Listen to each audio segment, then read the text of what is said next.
देवताओं के और असुरों के अलग अलग गुणों का वर्णन है। आशा पास सतैबद्धा काम क्रोध परायणा ईहन्ते काम भोगार्थम अन्याये नाट संचया। जिस व्यक्ति के अंदर बहुत सारी इच्छाएं होती है उस व्यक्ति को बड़े जल्दी क्रोध आता है और वो अपनी इच्छा पूर्ति के लिए धर्म और अधर्म का ध्यान ना करके अन्याय पूर्वक धन इकट्ठा करके रख लेता है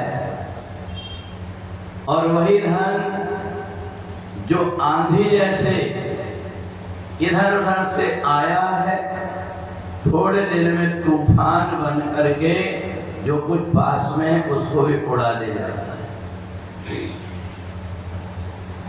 गीता एक ऐसा दर्पण है जिसके सामने खड़े होकर के व्यक्ति अपने आप का चेहरा देख सकता है और अपनी जो गलतियां हैं उनको सुधार सकता है। हम कहीं जाते हैं इसके पहले चेहरे में कुछ लगा हुआ तो नहीं ये देखने के लिए ऐना देख लेते हैं और जहाँ कहीं थोड़ा बहुत गड़बड़ी रहती है उसको सुधार लेते हैं। ऐसे ही ये गीता जितने वेद हैं शास्त्र हैं उनमें कथाएं लिखी हुई परंतु गीता में अपने आप की व्यथा लिखी हुई है कि मनुष्य कहाँ कहाँ कैसे झंझट में पड़ जाता है और झंझट से निकलने का उसका क्या उपाय हो सकता है, इसका समाधान गीता में दिया हुआ है। अब भगवान श्री कृष्ण का मनुष्य के ऊपर अति स्नेह है, इसलिए उन्होंने केवल अर्जुन को निमित्त बनाया और अर्जुन को बछड़ा बना करके गीता रूपी काम धेनु का गाय अपने भक्तों को मिले इसके लिए भगवान ने अर्जुन को मोहित करके ज्ञान को सुनाया। किसी की बात को व्यक्ति तब मानता है जब कोई उलझन में पड़ जाता है, फिर उसको जो कोई जैसा कहता है वो वैसे करने लगता है। और भगवान ने जब देखा अर्जुन उलझन में पड़ गया अब भगवान की तरफ देखा तो भगवान ने उसको जो ज्ञान दिया है उसको गीता का ज्ञान देते। अर्जुन रो रहा था मेरे परिवार के जन मारे जाएंगे, एक व्यक्ति मरने के गम में दुखी है, वहीं दूसरा व्यक्ति खड़े होकर के गाना गा रहा। भगवान श्री कृष्ण ने गीत गा करके और अर्जुन को ये बताया कि ये जो जीवन हंसकर कटे या रोकर कटती है जिंदगानी, रो रो करके जियोगे तो भी जीना पड़ेगा, हंसकर के जियोगे तो भी जीना पड़ेगा।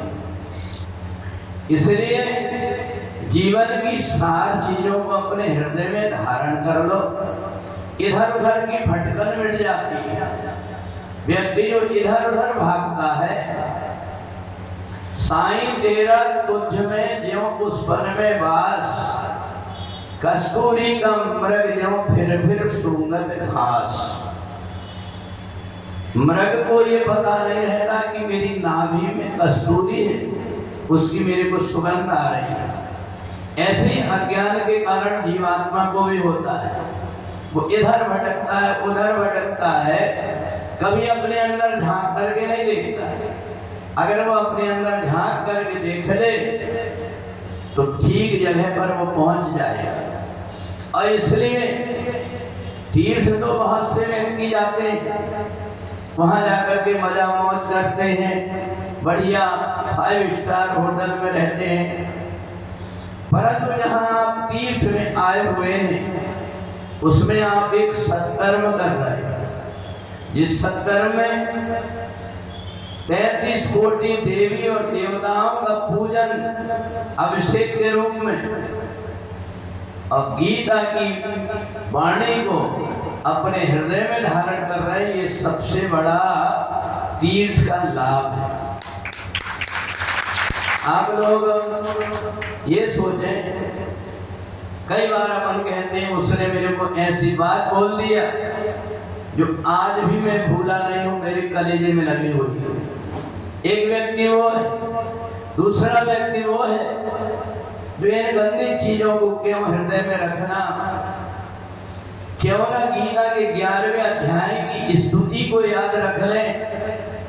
तो वहीं के वहीं भगवान बैठे हुए हैं और वहीं के वहीं जब कभी मन लगा तब भगवान से चावहा साठ मसत्र कोसी प्यार सैया सर्व भोजनेसु।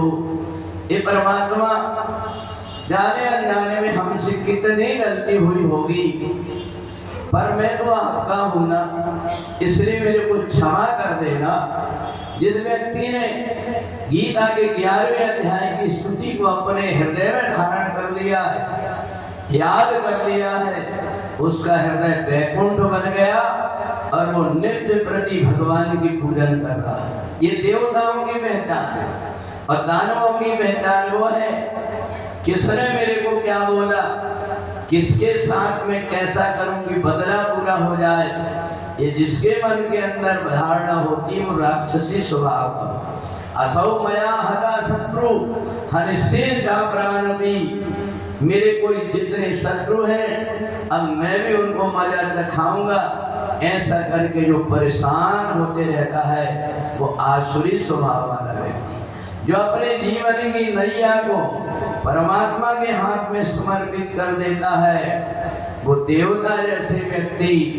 और जो अपने आप को मैं हूँ ये मान करके चलता है वो एक न एक दिन गड्ढे में गिरते जाता है।